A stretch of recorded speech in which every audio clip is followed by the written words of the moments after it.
Have you ever thought about how posture affects your well-being? Well, today's guest happens to be an expert on the subject, and she's here to tell us why it's so important that you sit up straight.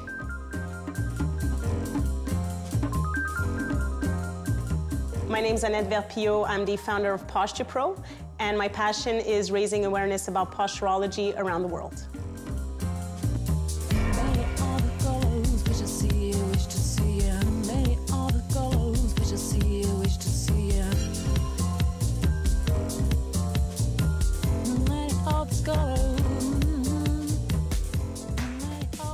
Annette, thank you so much for being with me this morning. Thank you for having me, Cindy. Well, we're here to talk about quite a few things, but I want to start with a bit of your background, because before starting your clinic, Posturepro, you used to be an athlete, right? Is that what inspired the clinic? I can't say that that's what inspired the clinic, but I guess that unconsciously I've always had posture in the back of my mind. I've always worked, and I was actually a sprinter when I was younger. Was admitted to Les Jeux du Québec, and remember that my father had stopped the process of making it there. The feeling that remains with me is that I was very crushed by this decision, not really understanding why. And when I asked him, why, Dad, why? He responded that he didn't want me to have my body destroyed by the age of 30.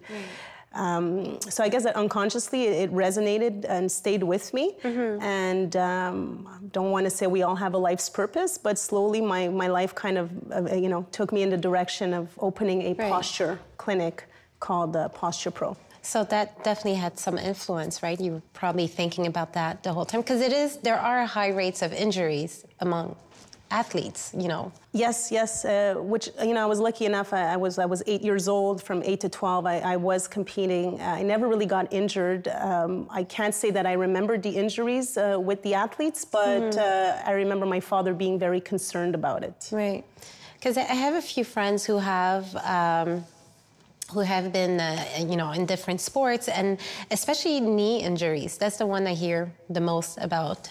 So I think he was concerned. He probably had a good point, but it's amazing how it influenced you to, keep that in the back of your mind in terms of posture and safe ways to be an athlete, because this is something it's a subject that reoccurs in your clinic, right? Dealing with athletes. I was fortunate enough to work with some famous strength coaches whose concern was to reduce injury, gain strength in the consultation. And one of their interests was to find out if we can actually make an athlete stronger by realigning their posture. Not knowing the answer to this, I said, of course, well, let's try and see. And what they quantified, they did a lot of testing with dynamometer tests and different types of strength testing. And they concluded that there was a strength gain anywhere between 5 to 13% within 3 to 5 minutes.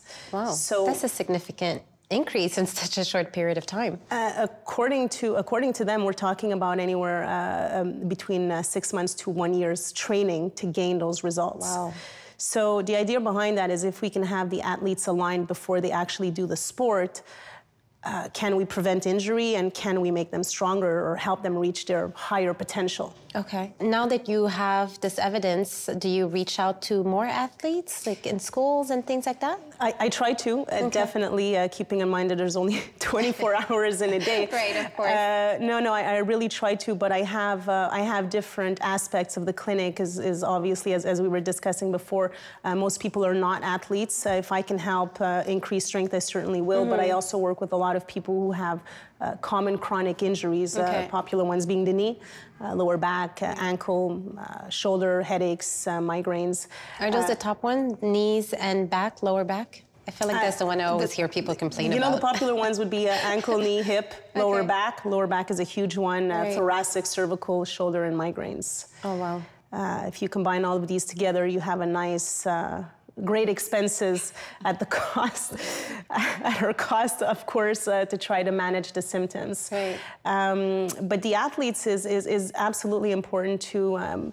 I have some kids. I like to start and work with kids because I see it as prevention, and I think that all the teams, all the kids should be assessed by a posturologist. Okay. It is an injury waiting to happen, and posturology really allows us to prevent the injury. Now, I'm not talking about, you know, if somebody rams into you, but the way that they're moving around, positioning their foot on the ground, pivoting their knee. And of course, if there's that moment where the athlete will, you know, come and jam into the athlete, they're going to be better prepared to react to that movement. Okay. What about for the everyday person? Why do you think there's so many people with bad posture or these issues like lower back and knees and so on? Well, as humans, there's one thing that we fight on Earth, which is gravity, right? What makes us human is the fact that we walk on 2 feet, we speak, and we're able to write.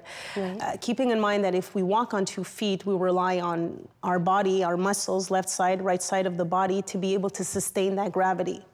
The thing is that if we learn different, I'm going to say bad posture habits from the beginning, which is 12 months old, then we kind of, which is when we start walking, when we stand up at 12 months, we kind of pick up on these bad habits and repeat them throughout the course of our life. Now, when you're young, when the car is new, the body parts don't start breaking down. But for some, and you know, there's different factors that could probably influence this, the wear and tear of the joints could happen potentially sooner than other, or some will be later in life. So how early can you bring your kid to be tested? 3 years old. 3 years old. We start at 3 years old. But how do you even know, like as a parent, how do you know, okay, something's a little off here, maybe I should bring my kid in? Well, the mother knows. We call them postural children. In the sense that they're going to be the child that's either hyperactive, underactive, unable to control, learning difficulty, clumsy. They become a problematic kid, not to say that they're problematic in essence, but it becomes that they have outbursts of attitudes and fits, and all of that could potentially be linked to a postural disequilibrium. So we have a very simple way of testing it in clinic, which is the same test we do with adults, really. But the idea with kids is to be able to address them prior to the age of 16 and a half, because then we can really start talking prevention on a national level. So it would be more about observing the behavior and not so much just the actual posture. Yes, but the mother will at first kind of, you know, will have taken the kid to see different specialists at that point. I work from word to mouth. When you know, people hear about me from other people, and they start bringing me their kids. And the earliest, as I've said before, will be 3 years old. Now, in order to help them through the posturology, we of course need the intervention of the parents. Because we can't really expect a 3 or 5 year old to start doing exercises. Is this the only location in Montreal that does this, the specialty? It is. Posturepro represents, we do teach to other healthcare practitioners, which is the easiest way to reach as many people or help as many people as possible. But Posturepro right now is located mainly in Montreal. And another division is also for women. Like I heard that the posture can affect your period, pregnancy. How are the two connected? Well, it's about energy expenditure, mitochondrial fatigue. If you're wasting more energy standing upright, in some cases it could represent itself as a hormone imbalance. If you have a hormone imbalance, well, you need hormones, obviously, to have your reproductive cycle to be healthy as possible, amongst other things. So for women, we are talking about pregnancy. We're also talking about giving birth, meaning if a woman's pelvis is misaligned, before she gives birth, then chances are she might run into complications when the time comes. So how would you even know that? Well, it's a very simple test. We just need to stand in front of the client, put our hands on top of their hips, and see if one hip is lower than the other. Can you test for that at home? Absolutely. Absolutely. I do have a video on YouTube that demonstrates how to do it. It's a very simple test. What's crucial is that the woman's pelvis needs to be aligned. Is there a lot of people who have that issue, or is that a small percentage? 90% of the world's population. Wow. I didn't expect that number. Keeping in mind that a little bit more than half is women.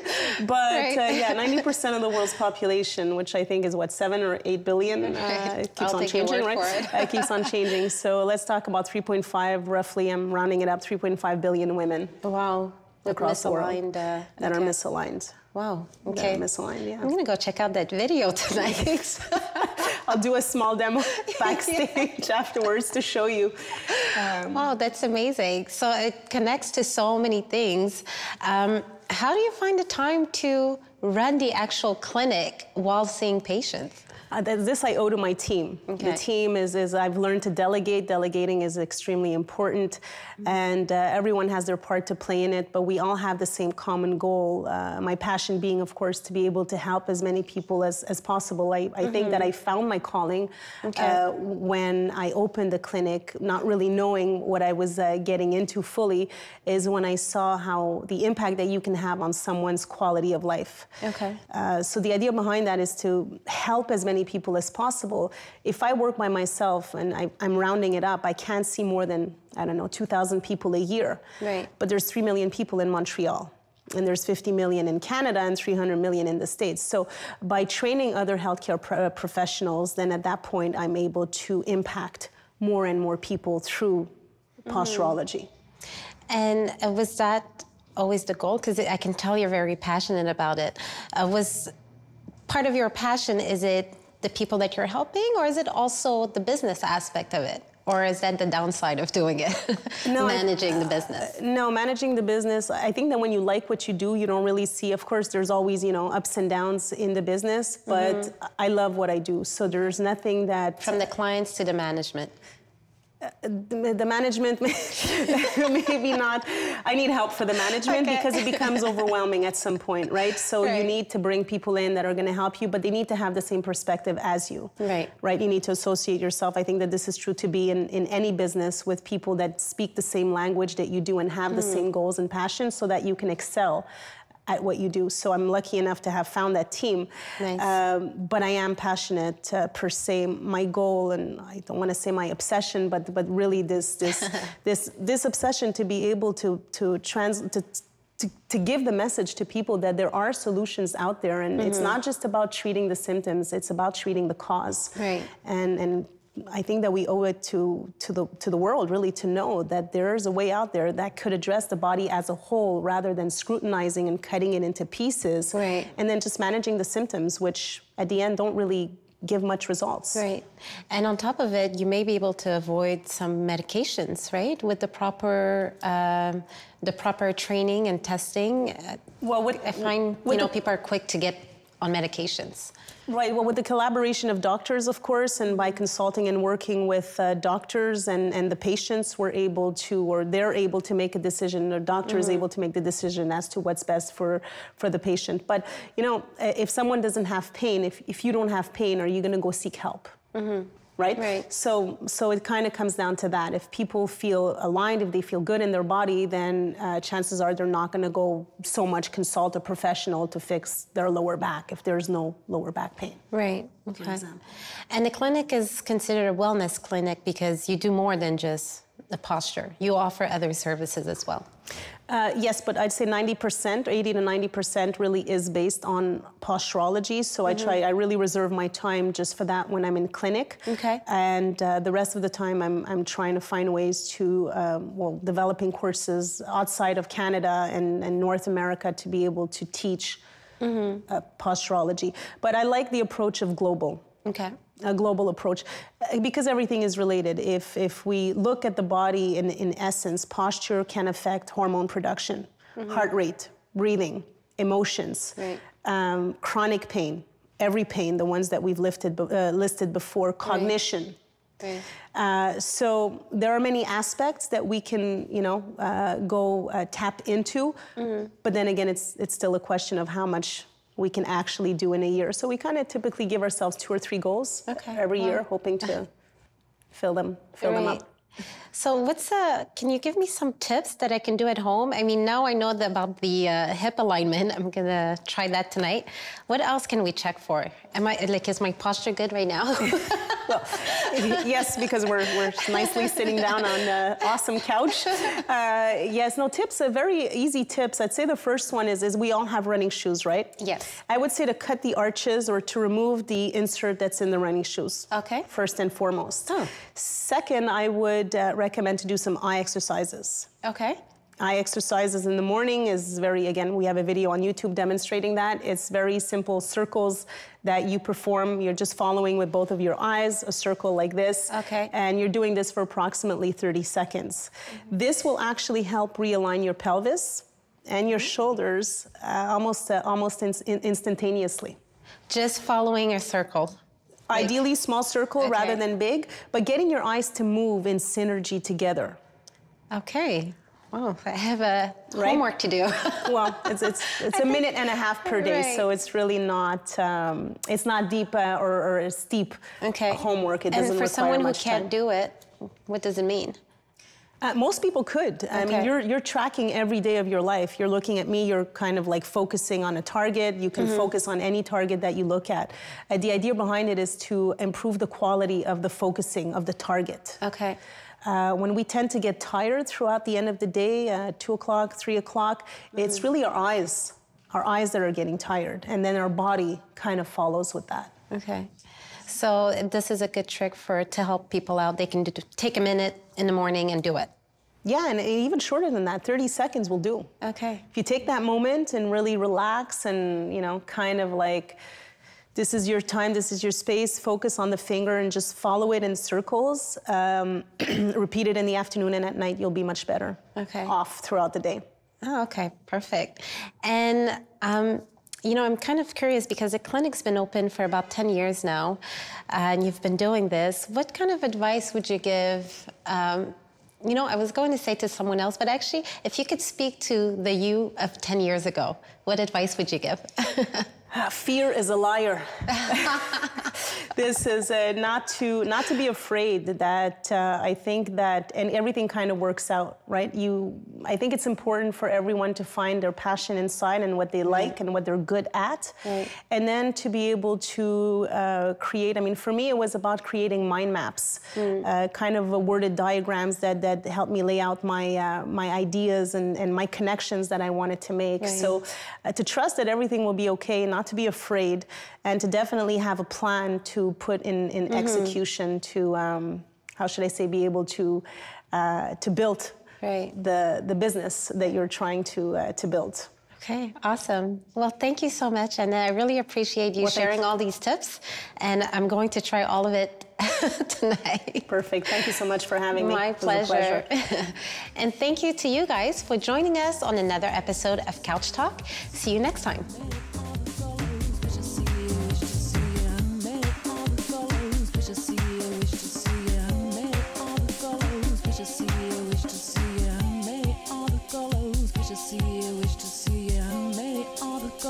Wish to see you, wish to see you, many all the colors. Wish to see you, wish to see you, many all the colors.